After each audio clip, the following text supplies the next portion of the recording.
going to kick off episode 43 of The Bride of Monster Kid Radio with the song Daggertooth. This is a single from the band The Tentacles.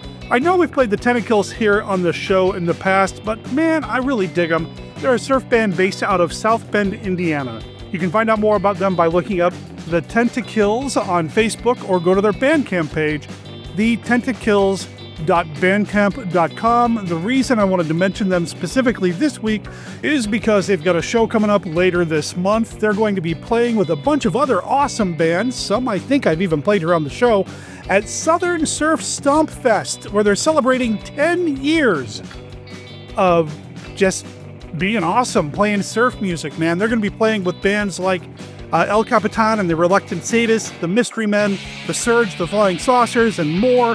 It's happening on September 27th from noon until 10 p.m. All these bands are going to be playing, probably not all at once, but all these bands are going to be there, including the Tentacles. It's the Southern Surf Stomp Fest happening at 64 North Avondale Road. That's the Avondale Estates in Georgia. Again, September 27th. Go check them out. Let them know that you heard about them here on Bride of Monster Kid Radio, the podcast devoted to the classic and sometimes not so classic genre cinema of yesteryear. I'm your writer, host, and producer, Derek M. Cook, and you know what? That's actually a little misleading because we're not talking about cinema right now. This week, we're talking about television, which, you know, we don't talk about monster TV enough here on Bride of Monster Kid Radio, nor did I do it on Monster Kid Radio proper back in the day. I love when monsters turn up on the small screen, whether it's the Munsters, the Addams Family, Twilight Zone, Night Gallery, Scooby-Doo, the Drac Pack, all that stuff. I love it. And this week we are, courtesy of Mike R., playing a recording from a recent Q&A with Wesley Eure and Kathy Coleman from the classic 1970s television series Land of the Lost. Man, I loved Land of the Lost when I was a kid. I remember watching it when I was growing up. I think at the time I was living in Tacoma, Washington. And I remember playing Land of the Lost, playing like we were being chased by the dinosaurs with my friends back in the day. Little Derek running around. Actually, back then I was called Big Derek because there was a younger kid named Derek on the block who got called Little Derek because he was much younger and smaller than me. And I do remember that when I left the neighborhood because my dad got orders to move somewhere else, he was really excited because he got to be Big Derek from that point on. But that's besides the point. Bottom line is, we got Wesley Eure and Kathy Coleman from Land of the Lost doing a Q&A from the most recent Monster Bash that happened in June of 2025. Did you know that Monster Bash is on Facebook? They have a Facebook group. Go look up Monster Bash. Get in there because Ron from Monster Bash has just been posting up a storm, all kinds of cool stuff about Monster Bash and just being a monster kid. So go check that out when you're done listening to this episode of Bride of Monster Kid Radio, of course. Now, big thanks to Mike R. for making this happen. I really appreciate it. I really hope that you all enjoy it too. Let me know if you like these recordings from Monster Bash. And you know, if there are any other events out there that you're going to that you might be at, and you have the ability to do so, and it's okay with the event organizers, you know, record it, send it in. We'll play it here on the show if it's relevant to what we talk about here on the podcast. You know what else is relevant to what we talk about here on the podcast? You know what? I misled you again. I take it back. We talk about TV every freaking week here on the show because Mark Matzke has the Beta Capsule review, where Mark talks about Ultraman. He's reviewing every single episode of Ultraman, episode by episode, show by show, and we are now in the Ultraman Taro era of the Beta Capsule review. I don't know if you noticed that I kind of changed up the music a little bit. I tried to funkify it a little bit. I don't know how successful it was, but what is successful is Mark's Beta Capsule review, so that's coming up in this episode as well. Plus, we have some more feedback from y'all, including, well, an email that I'd like to read right now. This comes from Marlo. Greetings, Bride of Monster Kid Radio. Hi, Derek. Y'all have been on a roll lately. I'm still catching up, but I wanted to comment on episode 40 with your excellent guest, Matt Rashley. It was great to hear about a double feature, and what a fun pair of movies. I'd seen The Giant Gila Monster fairly recently, but a rewatch was still very enjoyable. It's a charming little B-movie with interesting characters, some good and some not so good acting, and effects that haven't aged all that badly. I prefer them to the bad CGI that low-budget flicks often use today. I especially liked Fred Graham as the sheriff. Mr. Graham had quite a career in both acting and as a stuntman, with over 500 credits on the Internet Movie Database. He reminded me of a former sheriff of Deaf Smith County, Texas, a sheriff with the great Texas name of Charles Skeeter Skelton. I hadn't seen The Killer Shrews in forever, since I was a child watching creature features on Saturday nights with the late, great Bob Wilkins in the rocking chair. I really enjoyed it, especially after hearing some of the behind-the-scenes information on your podcast. I thought the puppet shrew effects held up very well, and the dogs dressed as shrews looked surprisingly good, especially when the quote-unquote shrews were running at frightening speeds through the trees. Fun movie. I'm old enough to remember double features, with the standout for me being in the early 1980s, when a college buddy and I enjoyed a car culture evening. We ate at an A&W that still brought the food out to your car, then headed to a drive-in in Petaluma, California, a few miles from the filming locations of American Graffiti. We moved the seat cushions of my huge '69 Dodge out of the hood of the car, where we leaned back against the windshield with a six-pack between us and a pair of Carpenter's nippers as a bottle opener. We saw Fast Times at Ridgemont High, followed by The Road Warrior. Best drive-in double feature ever.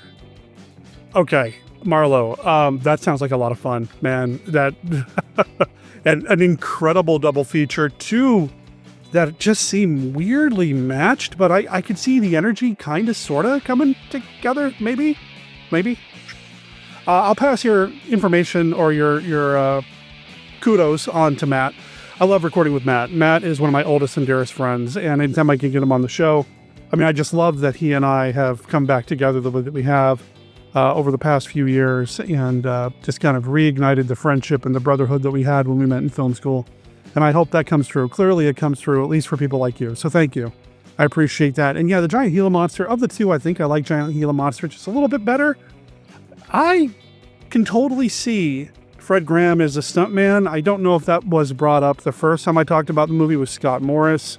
I don't think Matt and I talked about it. Pretty sure we didn't. But I can totally see that yeah, he could...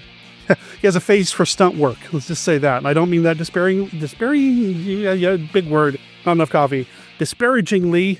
But yeah, he's got a face for stunt work. Yeah, I can totally see that. So a lot of fun. A lot of fun. Marlo does wrap up the email by saying, thanks for all you do. Please give my best to Matt and Mark Matzke. Surf music will never die. All my best, Marlo. Mark and Matt both listen to the show, so they're going to hear that. And there is somebody that you gave a shout out to here. Please give my best to Beth. Well, Beth is going to be on the show here in a second because Jeff, up in the Oregon area, called in a review of a movie that he just saw at the Joy Cinema. We're going to do that segment, and then Beth is going to come back on, and we're going to talk about that. So thanks for writing in, Marlo. I appreciate it. And you know what? Here's Jeff calling in his thoughts on a movie that he just saw. This is a full-on segment. Jeff goes to the movies. And you're going to get some feedback from me and Beth.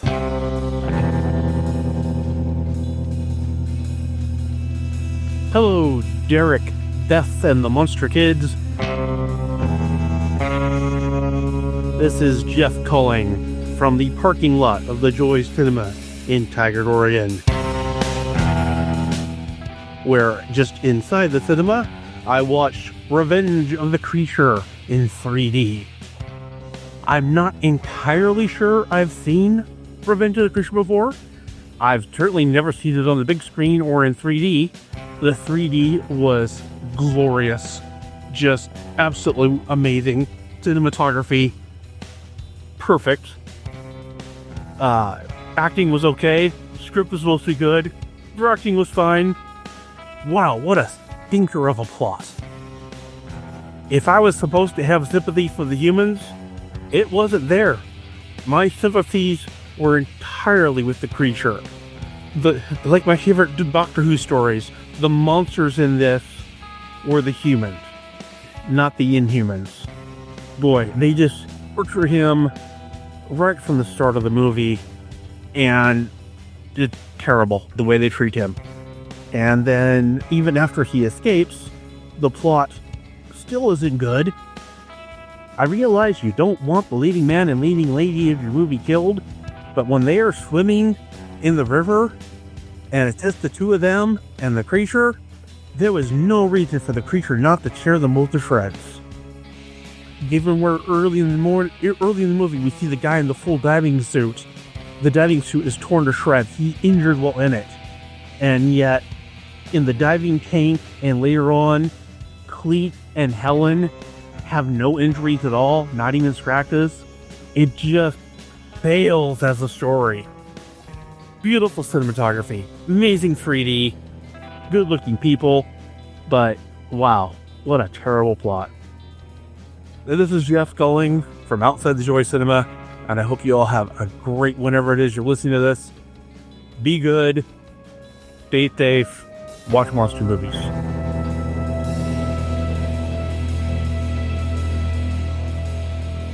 Well, hey there, Jeff. So good to hear from you, as it's always great to hear from all of our monster kids out there in movie land.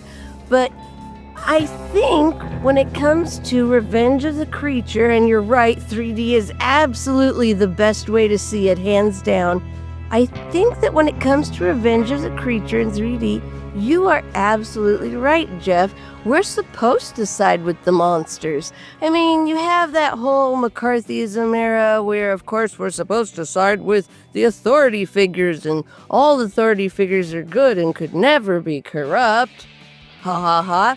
But I think the director's intention is for us to side with the creature, is for us to side with nature and with the elements. That's something you see in a lot of these movies built around a single character, but with a progression over time. The first movie, that character's got to be scary. They've got to be over the top frightening because you don't quite know what they are yet. Maybe you haven't taken a great look at them yet. Maybe you don't know all their powers yet. Maybe you don't know their whole backstory yet. But as that develops over time and we begin to empathize with whatever the creature is, in this case it's actually the creature, but it could be Frankenstein's monster, it could be Dracula, it could be the Phantom of the Opera, or some unknown monster, because this holds true for other monster stories as well. Once we've gotten to know that character, we can put ourselves in the character's shoes, and once we can do that, well, it's pretty hard to hate somebody once you've worn their stinky old wet bog shoes, huh?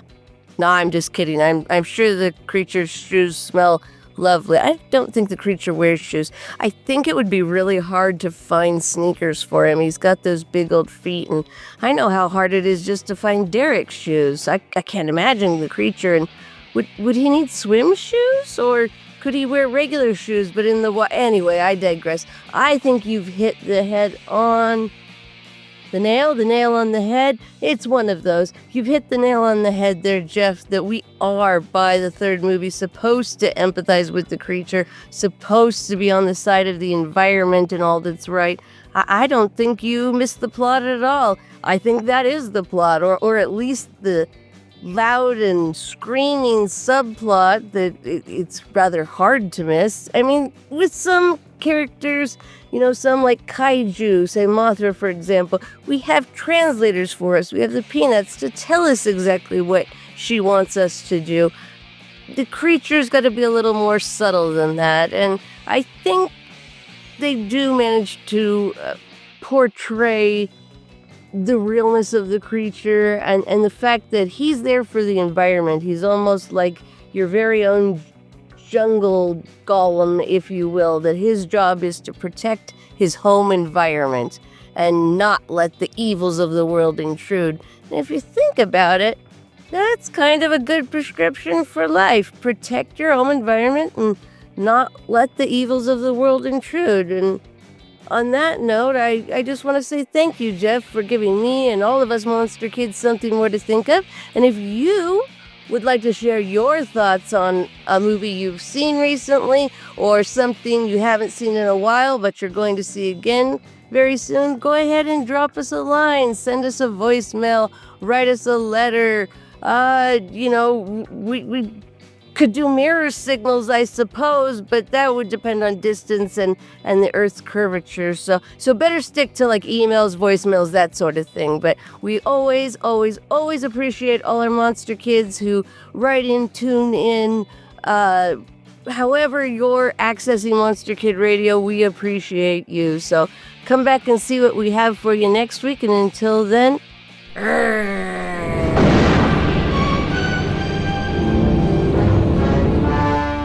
They dared to bring him back alive from his haunts deep in the jungles of the Amazon. They dared to put him on display with the other denizens of the deep, while thousands came to marvel and wonder.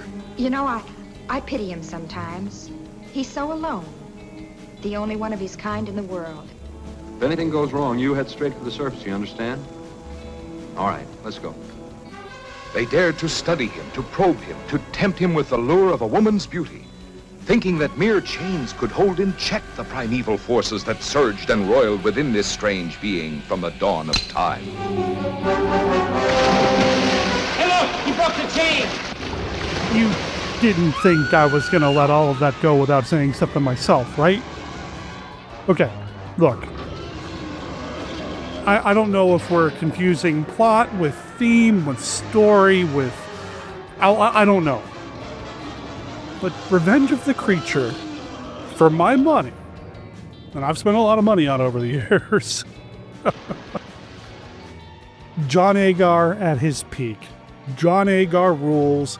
John Agar is the man, and you get to see him face off against the Gill Man. That's all I'm going to say. That's it. Da-da-da-done. Hey, Derek. Hey, Beth. Hey, group. Captain Billy here. I am calling to comment on the last couple of shows. The movie with the bees and the WAP woman, that's it. That was a really good show with you in that. I have to admit, I like when you guys talk together, and that might be the best one yet. There's a magic there, my man. Your woman picked good.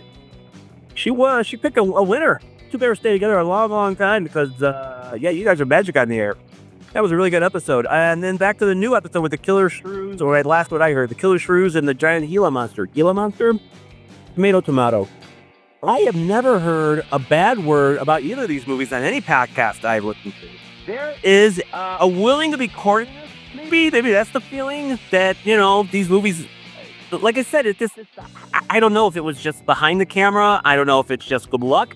Killer Shrews is the first one I saw back in the 70s. Superhost showed it on Saturday afternoons in Cleveland. And yeah, he reassured all the kids watching the show, it's just doggies in shrew masks.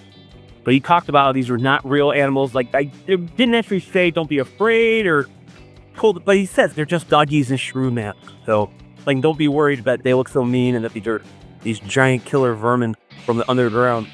And then the giant Gila monster, I guess I saw probably Mystery Science Theater is the first time I thought, maybe a little before that. But again, two really good movies. You already talked about what movies to introduce people to the black and white horror. I think those are two excellent picks, especially the giant Gila monster. The special effects, the little miniatures, I love that because that's my thing, or miniatures, you know that. And yeah, it just works. Like I said, you see right through it, but it just, like I said, there's the charm to it. Yeah, it's a charming movie. And Killer Shrews, yeah, I think it's a really effective siege movie. It's always worked for me when I was a kid. So like I said, I've never heard a bad word about any of these films. You think about a better picture. I know the giant Gila monster is on, there's a high-def transfer on YouTube. I do know you can watch it there with a commentary from the Monster Party cast. It's excellent. I don't know if they have it without the commentary posted there, but the point is I've pointed you in a direction, go forth and view. Other things I wanted to mention. You were talking about getting a theremin. You can rent musical instruments. You might be able to rent a theremin and play around with it for a month or so. I would check your local Yellow Pages and see under musical instruments, and maybe you can rent one for a little while and make your life even more pleasant. And speaking of musical instruments, and this one floored me. You wanted to play the tuba? I was forced to play the tuba against my will.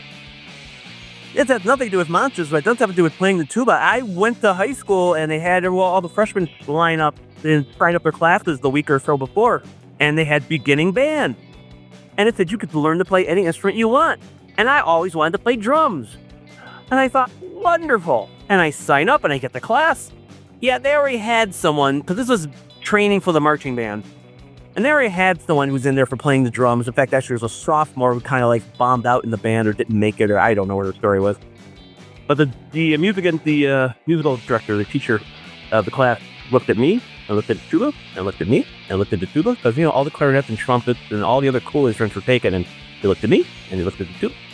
So I ended up playing tuba against my will. By Christmas break, I was done. I don't think the class was a half year. I think it was a full year, but I had mentally punched out by the time Christmas came along. So, you wanted to play the tuba? Derek, great show as always. Keep up the good work. I'll talk to you later. Yes, I did want to play the tuba. I thought it was big and imposing and made an awesome sound. I did look. So first of all, look up rental musical instruments in the yellow. What is this Yellow Pages you speak of? Okay, I'm Gen X. I know what Yellow Pages are, but I haven't seen one in real life in forever. But I did a little bit of Googling, and it doesn't look like I can rent a theremin in Arizona where I'm at, but I might be able to buy one on Amazon. If I didn't have to save up for some things like SD cards that I need for next weekend's Gathering of the Ghouls, and some other things, and bills, and food, and gas for the car, maybe I would pick up a theremin. Tell you what, I'll put it on my Christmas wish list. How about that? Or birthday wish list.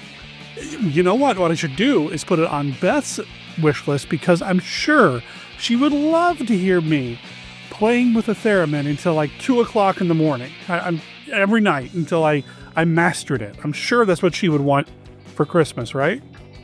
Right? I did pick a good one, right? Seriously though, Captain Billy, thank you for calling in. I appreciate it. I appreciate all the feedback that you've sent us over the years. And you mentioned the miniatures. This is as good a time as any to mention the Ray Harryhausen miniature models of the Silver Screen exhibit at the Mini Time Machine Museum of Miniatures in Tucson, Arizona. It's starting at the end of this month, September 30th, running through May 3rd of 2026. And in conjunction with this, they're going to be hosting a screening of Jason and the Argonauts on October 4th at the Loft Cinema in Tucson, Arizona. I'm going to be there. Beth is going to be there. At least one other Monster Kid Radio irregular that you've heard recently on the show will be there, as will Vanessa Harryhausen and Connor Haney, the collections manager of the Ray and Diana Harryhausen Foundation. They're going to be there for a Q&A as well. Go check it out. Follow the link in the show notes, or just go to theminitimemachine.org and look for the Ray Harryhausen exhibit that's coming up. That's going to be super cool. And you know I'm bringing my recorder with me if I can get my hands on some more SD cards. Thanks for calling in, man. Thanks for all the feedback, everybody. Really, I appreciate it. Whether you're calling in a segment like Jeff, or you just have feedback for the show, like the email I read at the top of the show, or the voicemail you just heard, I really appreciate it. You can always email us at monsterkidradio@gmail.com, or you can call and leave us a voicemail at 360-524-2484.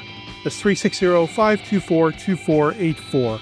This information is available on our website at monsterkidradio.net.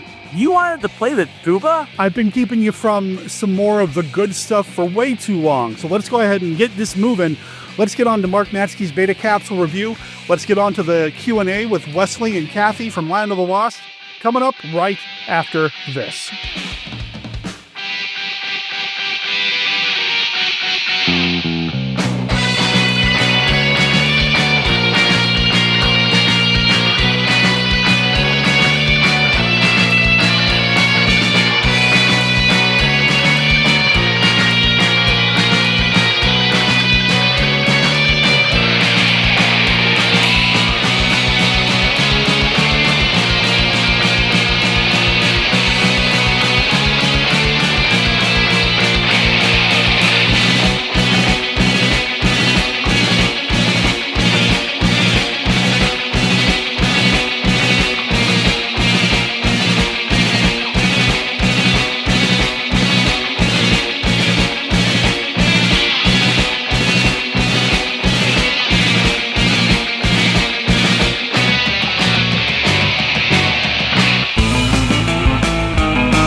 Make your Halloween season extra special this year. Join other fans of monster movies from across the nation at the Monster Bash Conference, October 10th through the 12th at the Pittsburgh Marriott North. It's a 3-day festival celebrating classic horror and science fiction films. Guests of honor include Gary Clark, the teenage werewolf in the film How to Make a Monster, actress Barbara Wilson from the movies Invasion of the Animal People, Blood of Dracula, The Flesh Eaters, and more. Plus, from the original Dark Shadows TV show, meet Catherine Lee Scott and Sharon Smith. John Russo, the co-writer and actor from the original Night of the Living Dead, will be set up too. TV producer Bill Diamond will be shooting footage for his documentary series on monster book and magazine cover artist Basil Gogos, and have a great display of original art, get autographs, and enjoy a 3-day film festival and special events. Explore over 100 vendor tables with vintage monster toys, comic books, monster magazines, Blu-rays, DVDs, monster t-shirts, model kits, original movie posters. The Marriott will be bursting at the seams with cool stuff from our childhood. Admission can be purchased for $25 a day at the door or $60 for all 3 days. You can save more by ordering your 3-day admission in advance at monsterbash.us. That's monsterbash.us. Monster Bash, the conference and expo, October 10th through the 12th, 2025 at the Pittsburgh Marriott North. If you want to stay, ask for the special Monster Bash rate at the Marriott.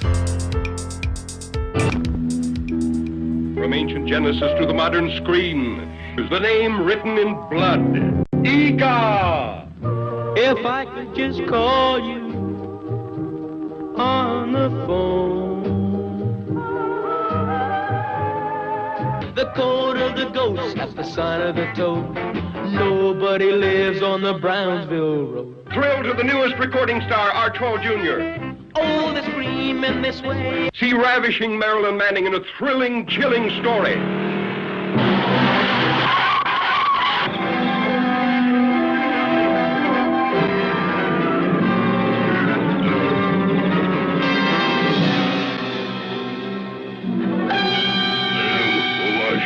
The last of the prehistoric giants sees his first girl. Noah.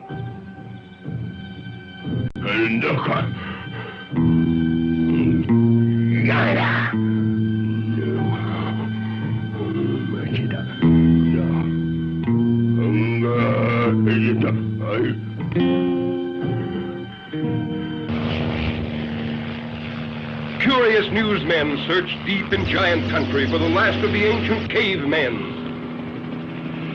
See a tough giant tamed by the soft hands of his captive woman. See him sacrifice his ageless beard for her love.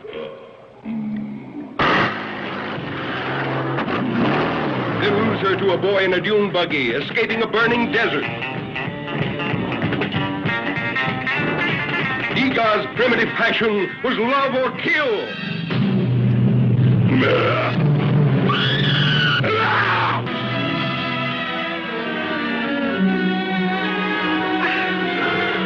Hear Iga talk, the ancient language of love, used at the beginning of time.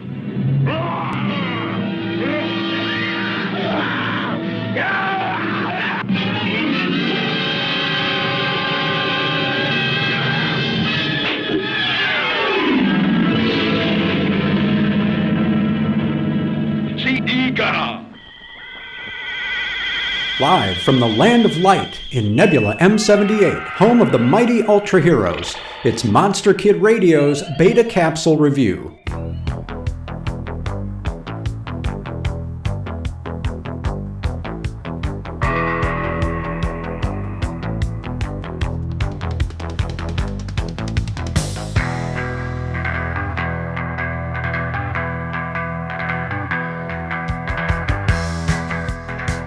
Ultraman Taro, Episode 3, Mother of Ultra, Now and Forever.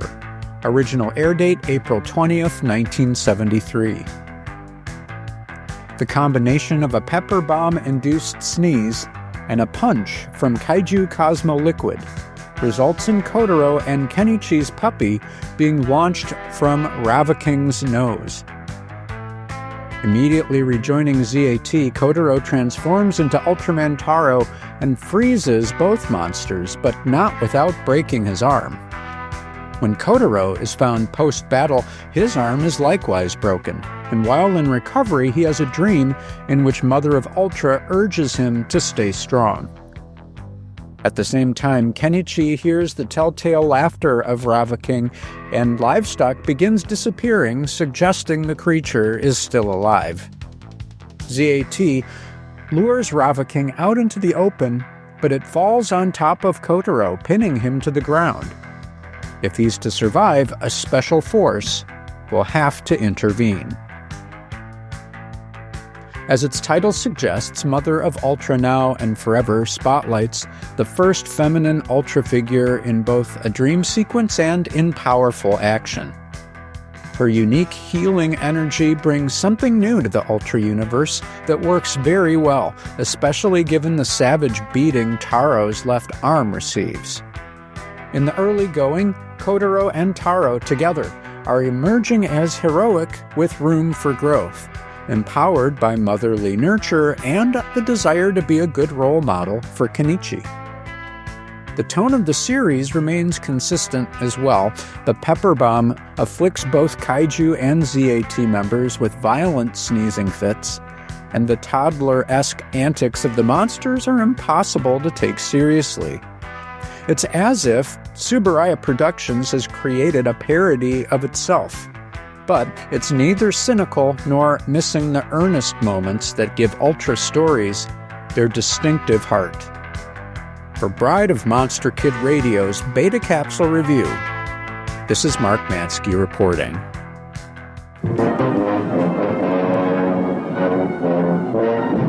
Monster of is a skyscraper.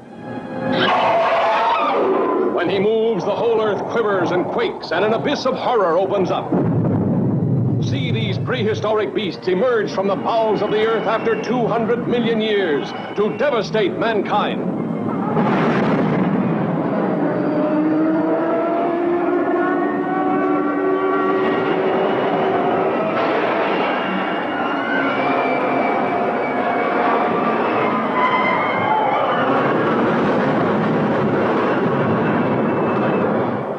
Supersonic jets cannot catch him. Rockets cannot stop him.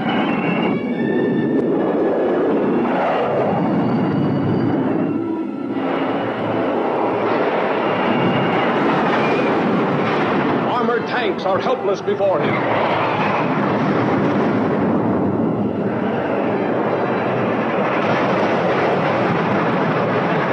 Even guided missiles are powerless.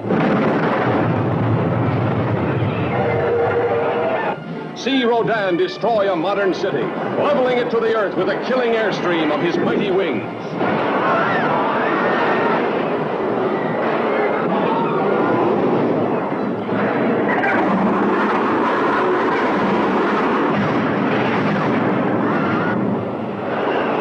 Nothing can stop him. Nothing escapes this monstrous beast of evil.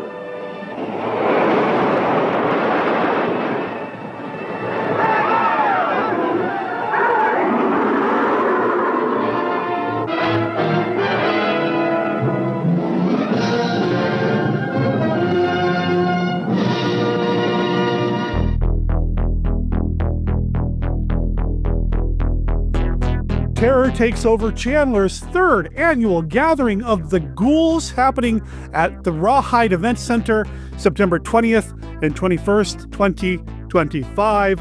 The Terror Trader is thrilled to announce the return of Gathering of the Ghouls. It's a horror convention happening, and it is a weekend to die for. Over 150 horror vendors, legendary celebrity guests, terrifying photo ops, and spine-tingling experiences around every corner, including photo ops with some of the baddies from the movie Sinister or Friday the 13th Part 6, a costume contest, hourly prize giveaways, food trucks, free event programs. The first 5,000 visitors will receive that complimentary program. There's all sorts of cool stuff happening at Gathering of the Ghouls, least of which is Beth and I being there to cover it for Bride of Monster Kid Radio. We have media passes, and we cannot wait to maybe even run into you at Gathering of the Ghouls. So drop me a line at monsterkidradio@gmail.com if you're going to be there, because I would love to meet you. But most importantly, you need to go check out the Terror Traders Gathering of the Ghouls website, which is gatheringoftheghouls.com.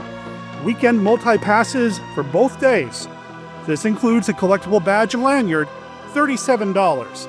If you'd rather just go on Saturday, it's $29. If you'd rather just go on Sunday, it's $22. If you have any kiddos with you, any younger monster kids, 12 and under, free with a paid adult.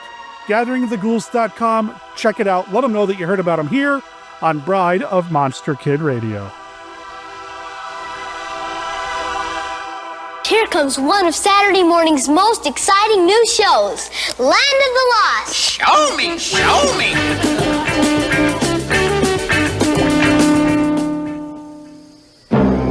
A world stopped in time, and the Marshall family struggles to survive. I keep on wishing this was a dream. If there's a way in here, there's got to be a way out of here.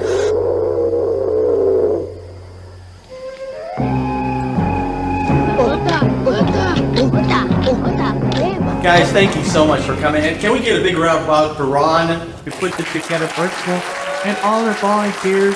They're amazing. You know, this is been my third time being invited here, and every time we come here, it feels like family and home. Yeah, absolutely. Yeah. I didn't hear myself at first, but I am on, right? Okay. Cheers always on. Yeah, I am not always on. Kathy and I are like best friends, and we both live in Palm Springs now. For the last 3 years, we're actually neighbors. So, Sin Marty Croft did just cast a TV family, but they gave me a real life sister. And I have a real brother now. Every people all many issues in life, and he helps me solve them. And we argue, we love each other, we support each other in our endeavors, and we're just like family. But this, the only way to start a Q&A is a song. Camping, what song should we? Beyonce? Somebody said Freebird. Jersey Freebird. The only thing though, we'd love to sing maybe one of our show tunes. Except for doesn't our show have like a banjo player? Is there anybody in this audience that have happened to bring one? Does anybody have a banjo? Oh my God, Orange Jiglad Kevin Rothbud.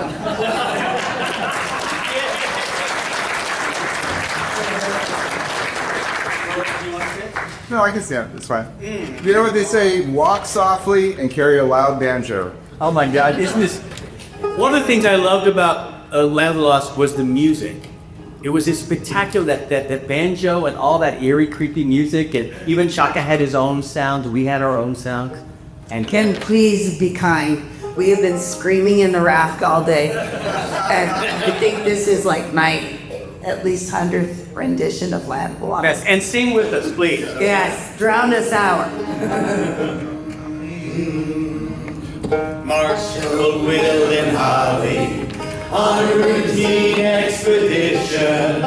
Met the greatest earthquake ever known. High on the rapids, it struck their tiny raft and plunged them down 1,000 feet below to the land of the lost, to the land of the lost, and then Grumpy the dinosaur goes roar.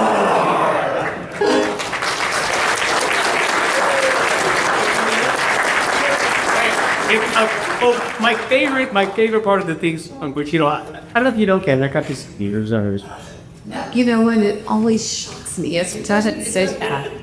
We can be anywhere. We'll be out at dinner, and we're talking about Land of the Lost somehow with the waitress or something. And Wes is like, yeah, I sang that theme song. He looks at me like it's the first time I heard. He will drop that every time he gets a chance. Yeah. So the closing theme song is my favorite. And have you ever seen Bubble Boy with Jake Gyllenhaal? The Disney film? He pretends he's me because his favorite show is Land of the Lost, and he rocks out off this closing song. And also Jack Black, Tenacious D, you know this work? He does a rendition, he does the opening and closing song. Go on YouTube, it's fabulous. All right. What the? Sure. I'll follow you. I will follow you. Okay, here we go. When I look all around, I can't believe the things I found. Now I need to find my way. I'm lost. Find me living in the land of the lost. Living in the land of the lost. See, they've already called television production.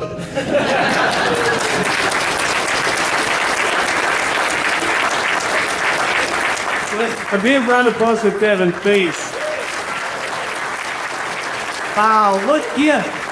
Ron, Ursula, thank you guys for creating this moment. I appreciate it so much. Barry. Yeah, so as you guys, I don't know if you've all heard the news. They announced it 2 days ago, Netflix, big articles all over the place.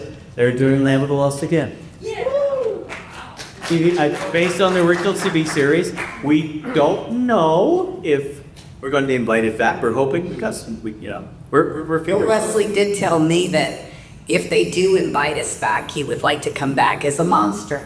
I always loved to be an Enid character. Wouldn't that be fun? Something like that, Plus, you wouldn't have to look at my face anymore, and my hair could fall out. So just that part.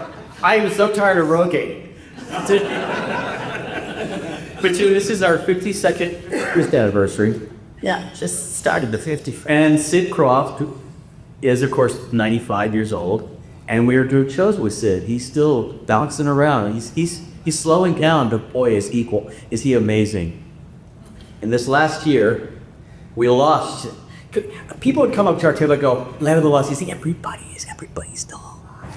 And we go, no, everybody's alive. Until last year. And we lost Marty Croft. We lost Spencer and our dad, and Ron, played Uncle Jack, all in 1 year. So it's been quite a year. Yes, it has. She complains that I hogged the microphone here. I said, Cappy, just take your oath. I don't complain. I said, have at it. And Cappy has some exciting news about an auction coming up. I do.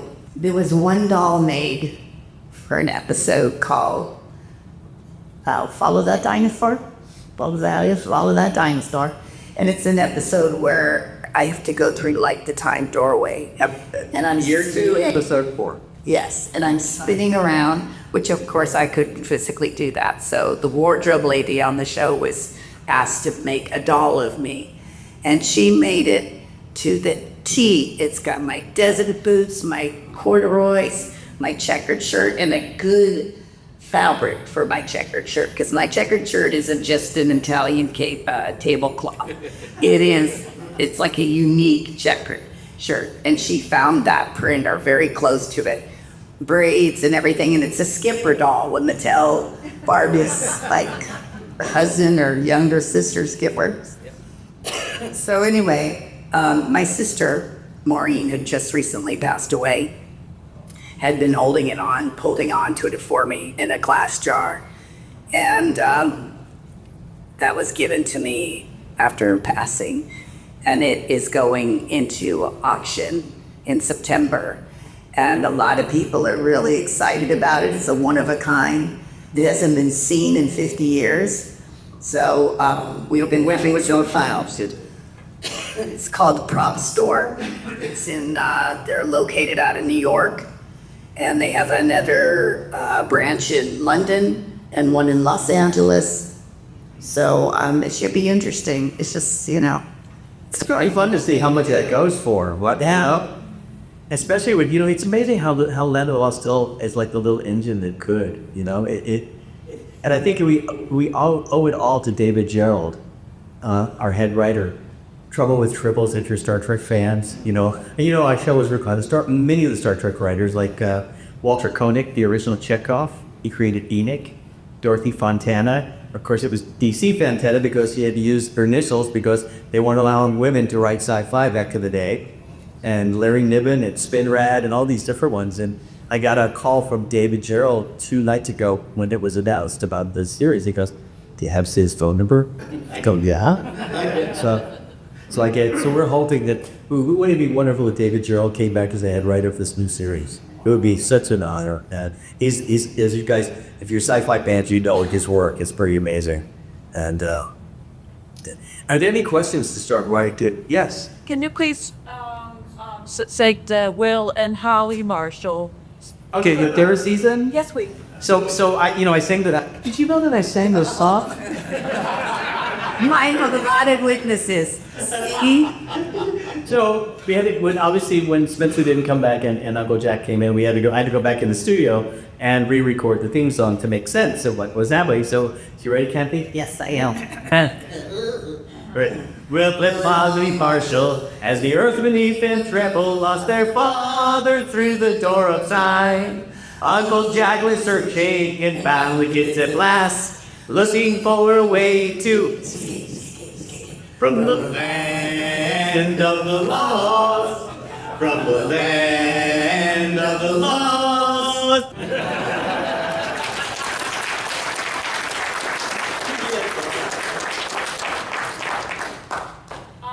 You used to have a horse named Comanche? Yes. Yes, my mom and I was doing a lot of commercial work when I was younger in some theater. And I was also in a band for 2 years and did 2 national tours.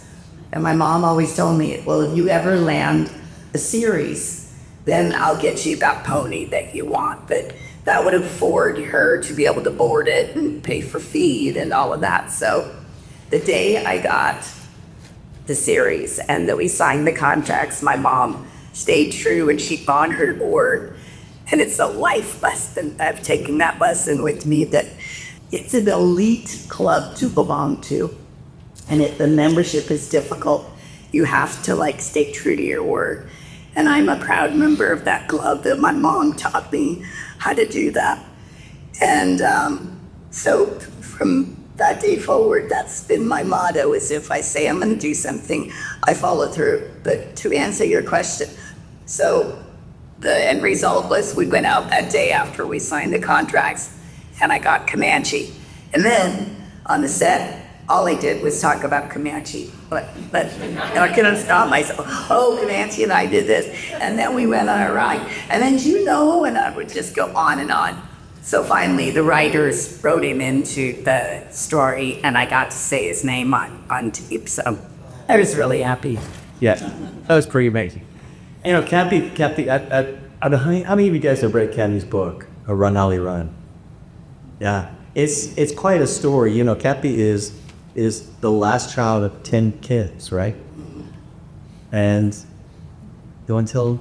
Well, not necessarily that part, but I've seen Don't go back to jumper. I was gonna say that Wesley, when we do panels or when we're beating people, he seems to do really well focusing on the stats and then what's the latest news and the Facebook chatter and what's going on here and there. And that's all. I mean, I know that stuff, but that stuff isn't my passion. My passion are you people that come up to the table with your incredibly moving, wonderful stories.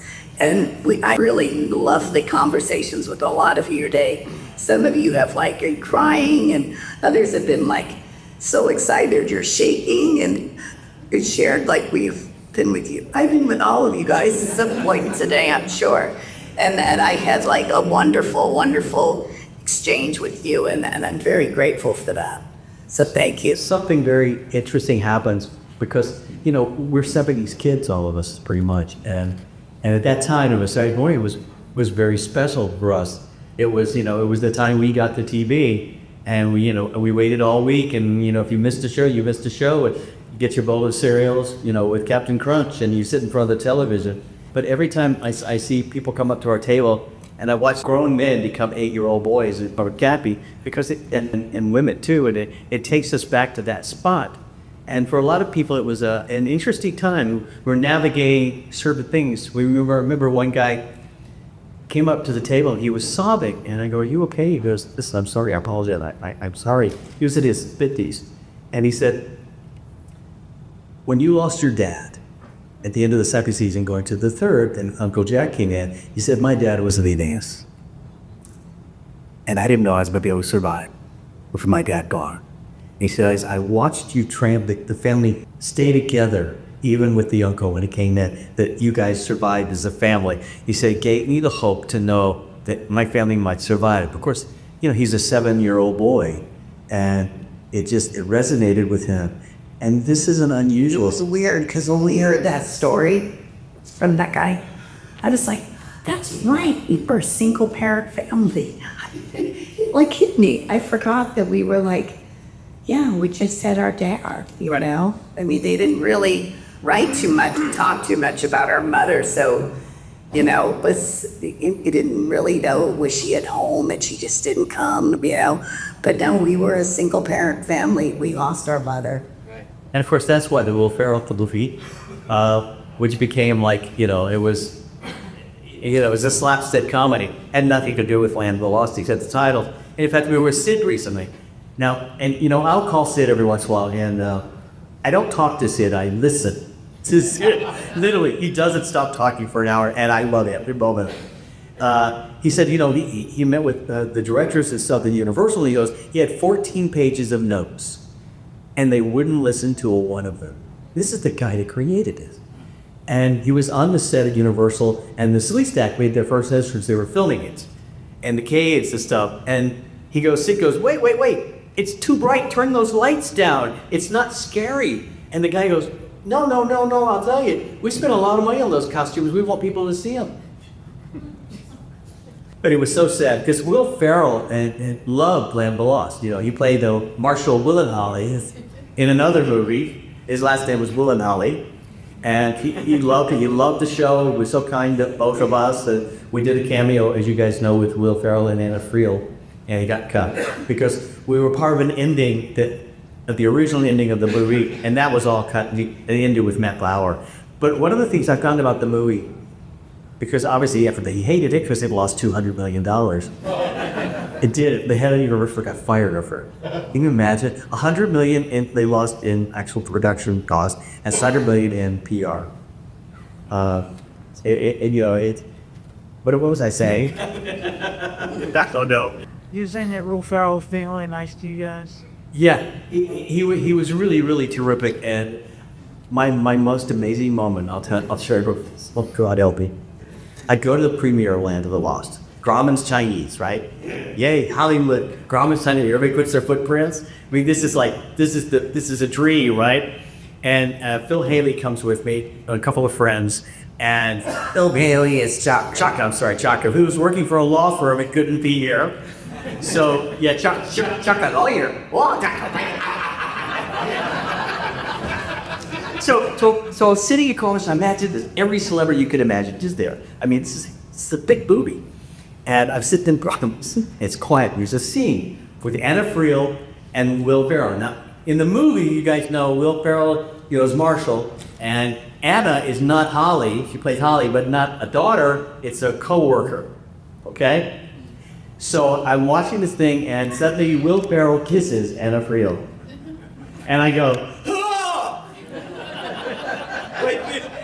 in the movie, and everybody's looking at me. I didn't mean to do it. But when I saw my dad kiss his daughter, I have a daughter. Anybody have any other questions? Yes, please. Do you each have a favorite episode? I do. Mine is Elsewhen. It's when I got to meet my future self. That one I really liked. The woman, Erica Hagen, who played me in the future, she was beautiful on the outside, but she was just as beautiful on the inside. And I really admired her, and she became like a mentor to me. And I just adored her. So I had a friendship with her on the set. I actually even worked with her, and she signed a photo for me one time, and it said, "We've been each other, we've been sisters, we've been mother and daughter, let's talk next time. Why don't we just be friends in like whatever next project we'll work on?" And I guess she was just a lovely woman. Really. And that episode was written by Dorothy Fontana, one of the greatest by writers on the planet. And mine is The Circle, and it was the last episode of the first season, and it was written in case there wasn't a second season, because you never know if the networks are going to pick it up. And if you guys remember, we're in the cave with Enoch, and there's a missed doorway, and it keeps going through a loop. We keep, Daddy, do something. All like, help, help. And I go to Enoch, and I said, Enoch, you mean we can go home? He goes, no, Will Marshall, you must go home. 3 must leave, so 3 may enter. And so finally, Marshall, Will, and Holly, we walk through the missed doorway and get back to Earth, but our doppelgangers immediately come back into the land of the lost, and the episode ends with us. It's like first time we've been there, we're looking around, there's dinosaurs and an empty cave, and again, it's the sci-fi writing. It was just extraordinary, yeah.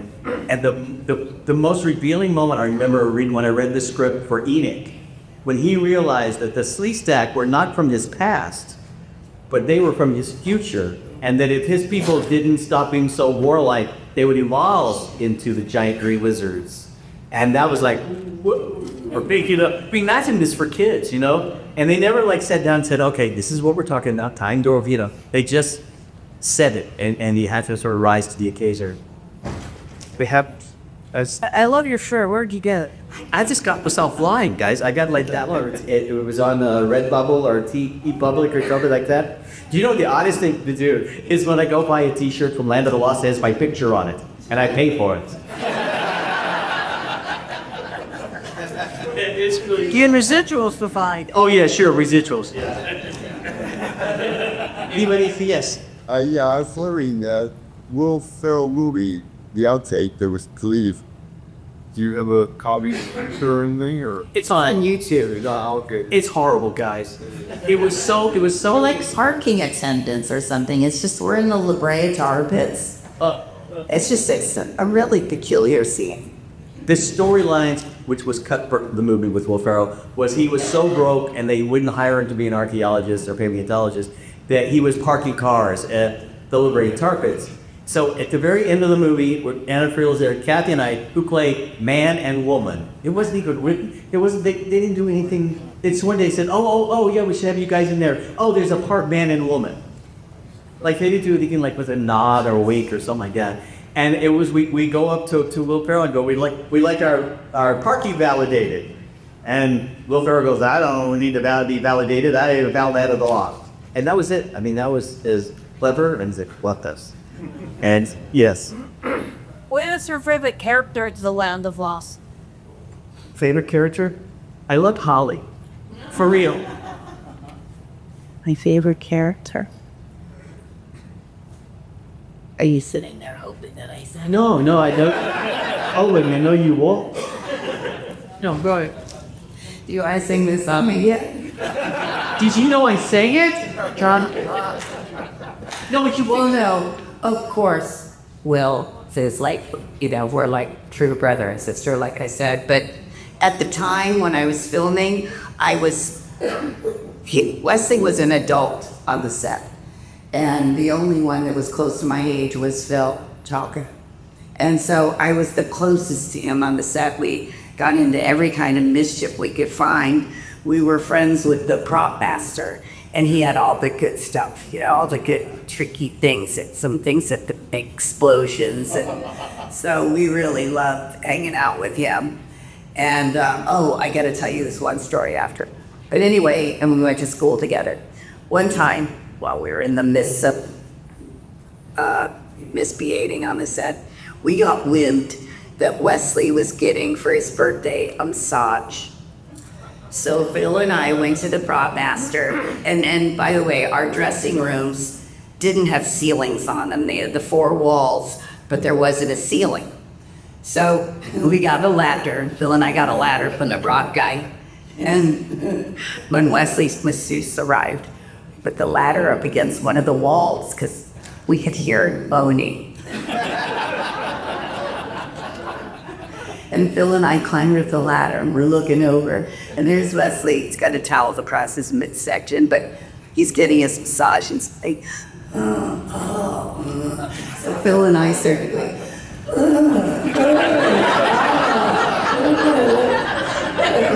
Wesley caught us, he looked up, and there's just like his core. Those little faces, Phil slants like his hair out, his chaka hair on, Kathy like, and they were 10-foot walls, by the way. So it was a big. It wasn't just like a little 6-foot ladder. You had to get a 10-foot ladders to do that. But one of the things, and I was just here about Holly Dean, one of my favorite characters. We did a show a few years ago, and they asked for, you know what happened to the most powerful women in the like well, it's a sci-fi. The sci-fi women.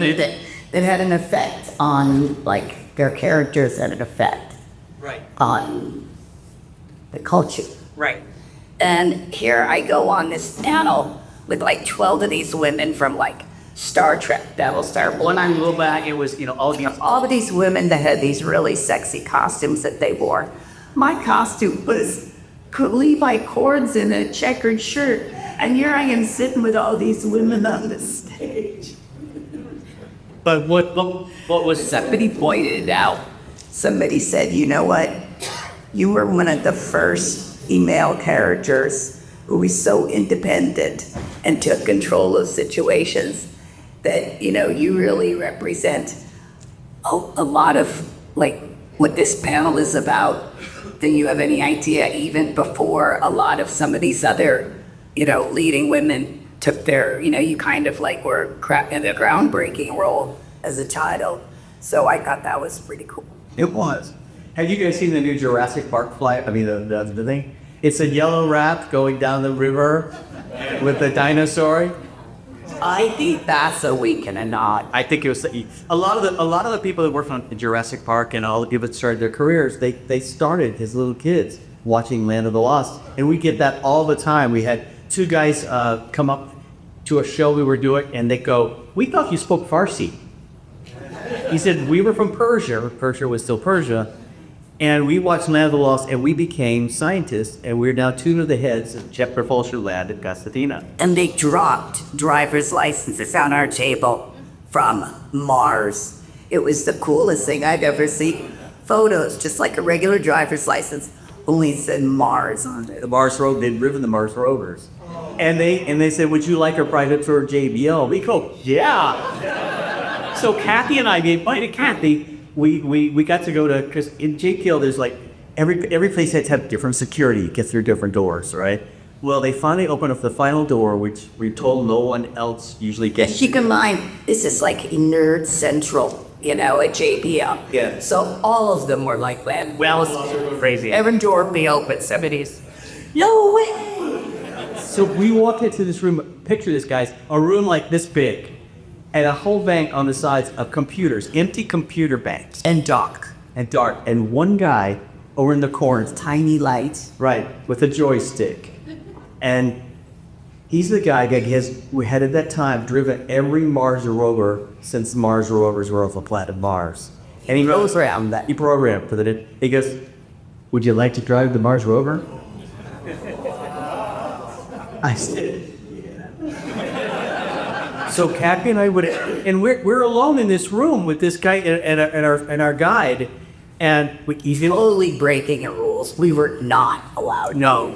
So we got the joystick and we're watching on the computer. Now it doesn't move the Mars rover. What they do is they program it the day before. It takes 8 hours to go to Mars, and then so they can change it, edit it. So obviously, and the information. This was so fascinating. It looks like a big rain shower, like what you'd have in your bathroom. And it's all these beads that are like fishing line. That's what it kind of looks like, with mercury drops coming down the fishing line. Like it looks like liquid silver. And that's the information, and that's what he's programming. And that those information beads come down. They're so fascinating.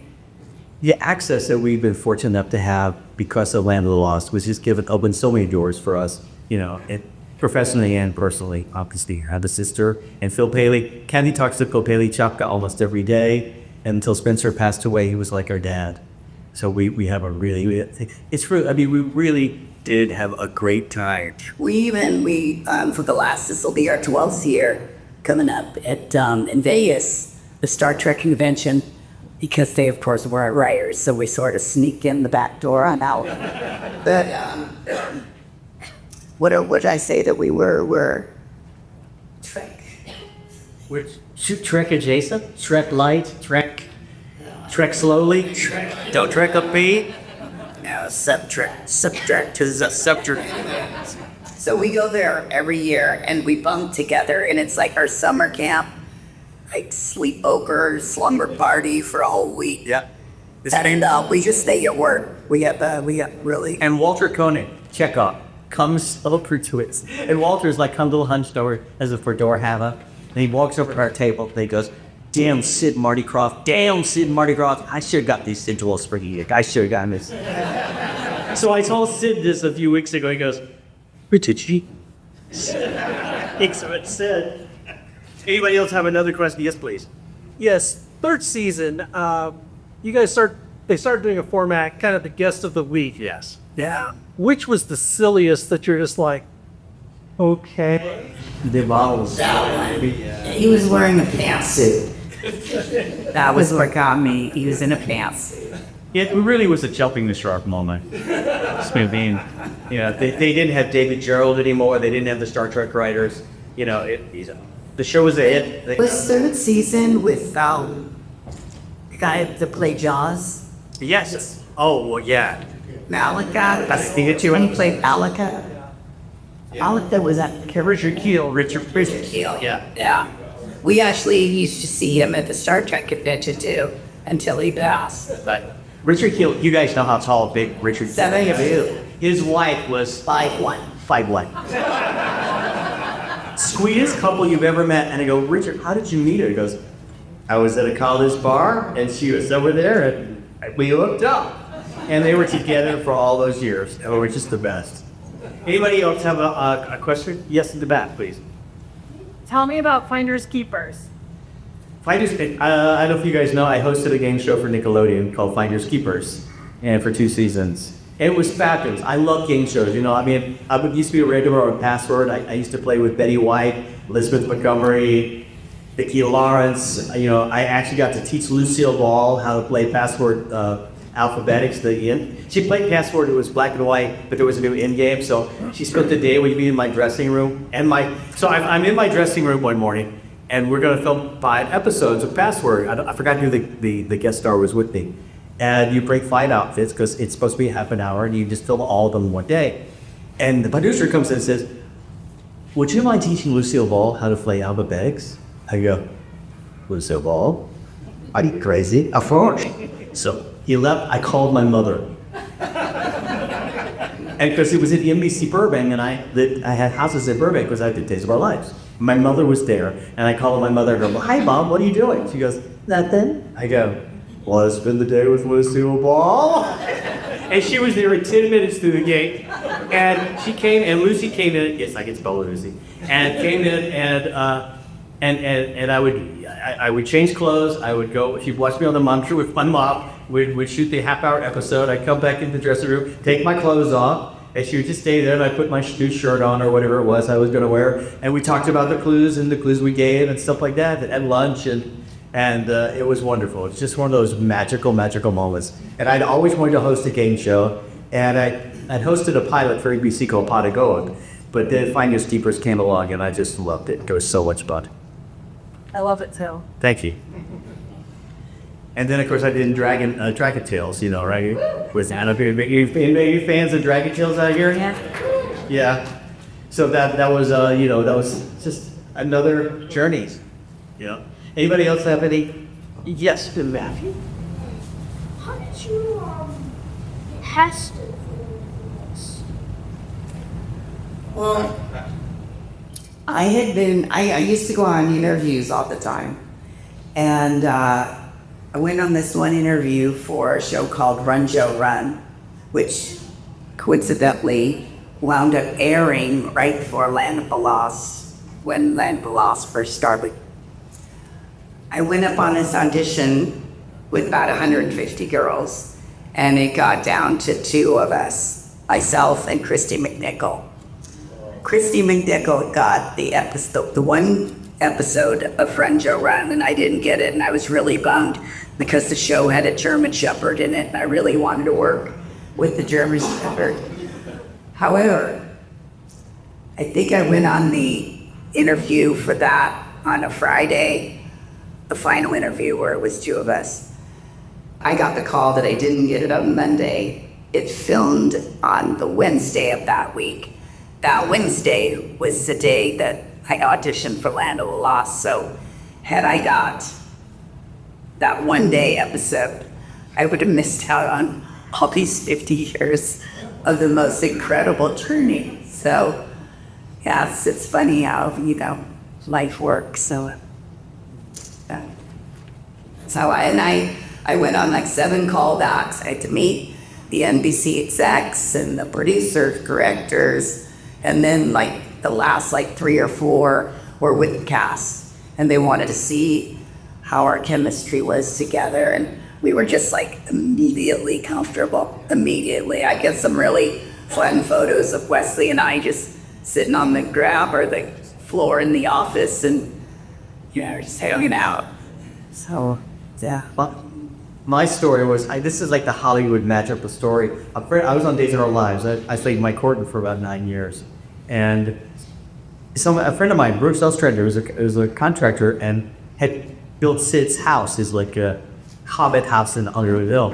And I didn't really know who Sid Croft was. He said, I'm going to a pool party at Sid's house. Why don't you come on? And it was like a Sunday. And I said, oh, okay. So thinking it was going to be a big party, which was maybe 5 of us there. And Sid talked to me all day. We just talked on the lounge chairs. And at the very end, he hands me a card. He says, this is the number of our casting director. Call over tomorrow. I want you on my new series. And I called her. So I walked in the office with NBC and people and stuff. They go, okay, we true. Crazy, huh?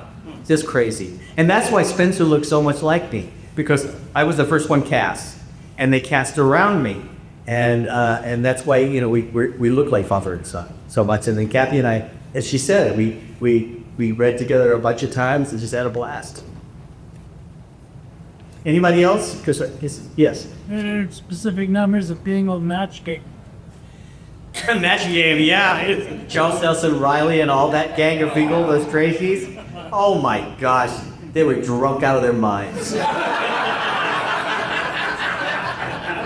I think with Brett Summers, I think there's a clip of Brett Summers just out, because they always put the new guy at the very first seat match game, because that's the easiest spot, because it's the obvious answer, so the veterans come up with the difficult answers. So I'm in the new spot, and Brett Summers next to me.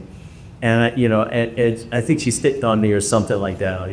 They were fun. It was, we shot, again, 5 episodes, so we shot 2 in the morning, had lunch, and by the third, come for me, people were kind of having a good time. Anybody else She has a question here. My favorite episode on season 3 is the Flight Dutchman, and on season 2 is the Pylon Express, and season 1 is Housewood. Wow. Nice. The Flying Dutchman, it's pretty risque if you rewatch it today, yes. That's a crazy episode. That man basically kidnapped me. It's a really bizarre episode. Have you seen it? Reset on? Watch it, judge for yourself. Pretty risque. For Land of the Lost Saturday morning. Yeah. Anybody more questions? Yes. What was the biggest thing that happened on Cats? Tell the story, Kathy. Yes, swamp one. The swamp where we had the diamond shirtless. Well, we had I guess in our backpacks, we had packed some form of a bathing suit, because there was a scene where we're supposed to all be in like cut off shorts, and I had like a little red top on, and Wesley, of course, showing his naked chest and his gold chain. Any chance he could get. Well, Spencer is a full-on troublemaker, and he was so much fun. He used to like get into a lot of trouble with, encourage Phil and I to like do like naughty stuff, but it was so much fun. But anyway, so he had got with not the prop master, but the art director on the show, and he had them paint the slot machine on his chest with like the lemons, the plums, the cherries. And when we were at the swamp, we're supposed to like strip out of our clothes and have like our bathing attire on and then dive into the water. Well, unbeknownst to us, the Cross decided to make an appearance on the set that day. Only not just them, they brought a couple of the NBC execs with them. Well, they never thought it was funny when we clowmed around like that, because time is funny. Every time those reels are spinning, you're losing money, so know your lines, be on your marks, get this thing handled, don't be clowning around. But we still clowned around, every once in a while. However, that day, that idea on Stedger's part to get his chest stated, because when he whipped his shirt open like that, and he had the slot machine across his chest, there he's sitting Marty Groff right in front of him with the two executives. And we caught more hell for that. It was crazy. Oh, they were mad because we shot one episode every 2.5 days. Every week they shot 2 episodes because their budget was so thin. So yeah, the one thing I loved about the Cross, and I talked to Sid about this and Marty, and it was that they put every penny they made on the screen. Their budgets were so small, and for a Saturday morning show, but they put everything on the screen. I mean, Land of the Lost looks like a more expensive production than it was. I think each episode cost $25,000 or $40,000 per episode, which, I mean, of course, it was the 70s, but still, that was cheap. Anybody, how are we doing on time and stuff? About done. 2 more final questions, anybody? Yes. Yeah, Wesley. Given the fact you were such a popular star on a kids show at the time, did you have any second thoughts about Fearing and Toolbox Murders? Which I think is great, but it's very intense. And just, I was always curious about how you felt about taking part. Toolbox Murders, I don't know if you guys know, is Stephen King once said, he was asked, if you had to rent 10 movies for Halloween, well, Toolbox Murders was in the list. And it started in the slasher genre. It was the #1 box office horror film of 1978. And it's gross, and I'm not very nice. I sang a song, and yes. As I have a friend in my best friend, by the way, in the garage. I throw gasoline on it, and I'm lighting matches and tossing them all around them, singing, "Joey, Joey, burning bright, lit the night with firelight." Yeah. And you know what? It was an interesting thing. I was on Biz Realize. I had to get permission to leave Biz Realize for a couple of weeks, and I had never done something so violent and brutal as that. And it took me about 2 weeks to get out of my head. I can understand like Heath Ledger and stuff with the Joker and things, because that was a more extended thing, but that you get into your head, because get into that character, and it's a dark place. It was. But thanks for the 10 words. Hey, one more question. We're out of there. Anybody? Sure. Was my favorite character in Land of Lost is Chaka and Holly. Phil Paley doesn't get enough credit. Phil Paley was 10 years old, and the Pakuti language, as you guys know, was a real language written by Froman, and there's a dictionary, and that little kid, so many episodes, Chaka just talks, and there was nothing made up. He had to be specific. Oganza di sasa, we're Ari, Ashara, Zarisa Taka. But all the dialogue he had to know, and boy, he was amazing. Thank you guys so much for.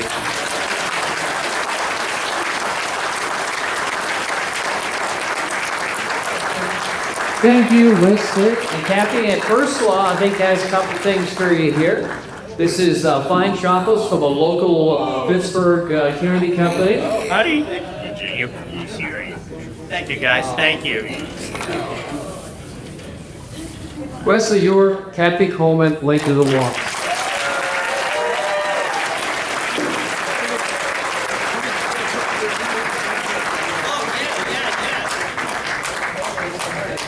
Come on, man. Oh, guys, you know, and we were just at a show recently, and you remember Deliverance, the movie? Yeah. Banjo Boy? He got in our rap with his banjo.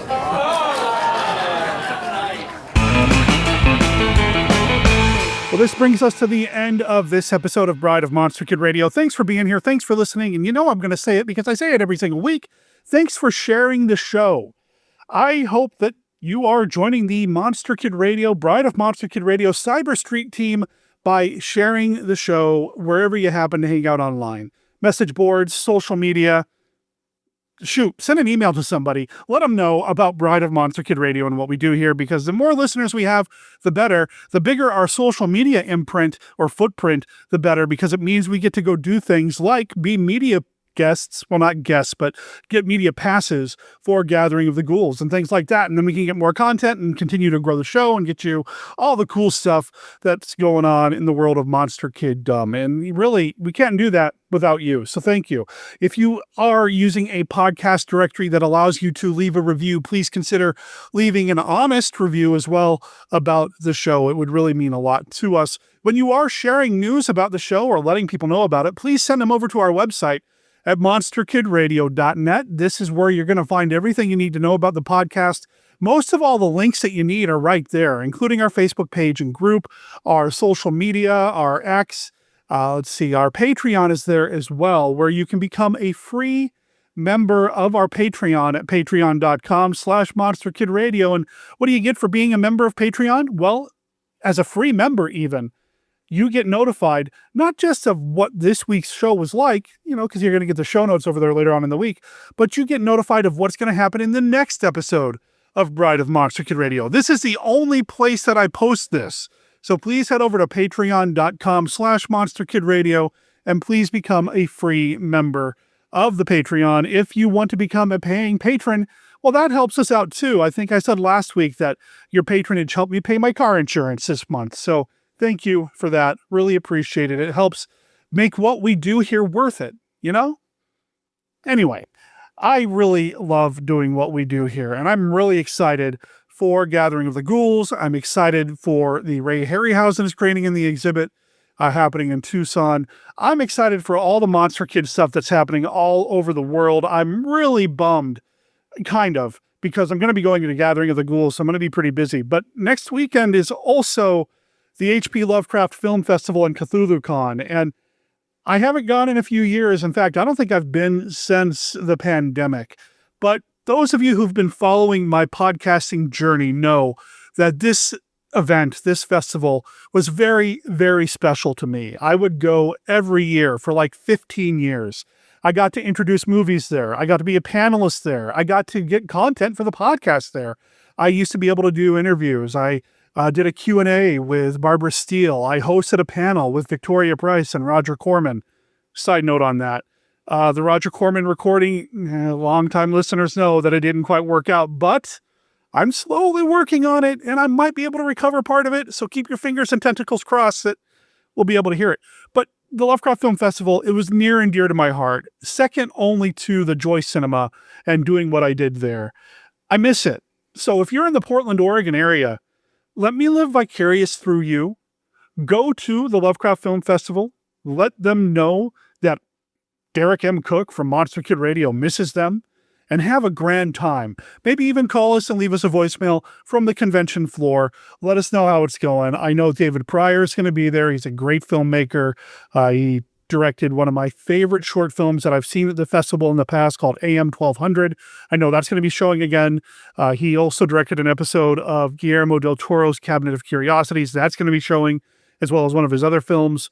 I wish I could be there. I really do. So if you're going to be there, well, you know what to do. If you're going to be at Gathering of the Ghouls, look us up. I'm going to be there. Beth is going to be there. And we love giving hugs, if you're a hugger, to our listeners. But if nothing else, I'd love to just say hello, introduce myself to you in person and vice versa, and let you know that what we do is only important because of you. So we look forward to maybe meeting you at Gathering of the Ghouls.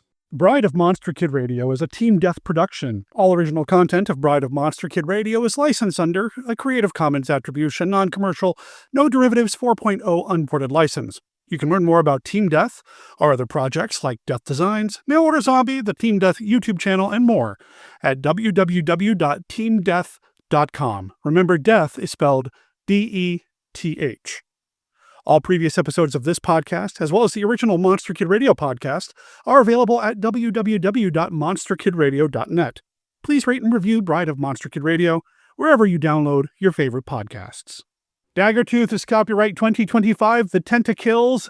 You can find them on Bandcamp at thetentakills.bandcamp.com. You can also find them under their record label over there as well. You can find their record label, Taboo Recordings, by going to taboorecordings.bandcamp.com, or just look up The Tentakills on Facebook, which is how I found out about their upcoming show where they're going to be playing at the Southern Surf Stomp Fest September 27th at Avondale Estates in Georgia. Man, if I was out there, really, I talk how much I love what y'all do for us by supporting the show, sharing the show, leaving reviews, leaving feedback, that sort of thing.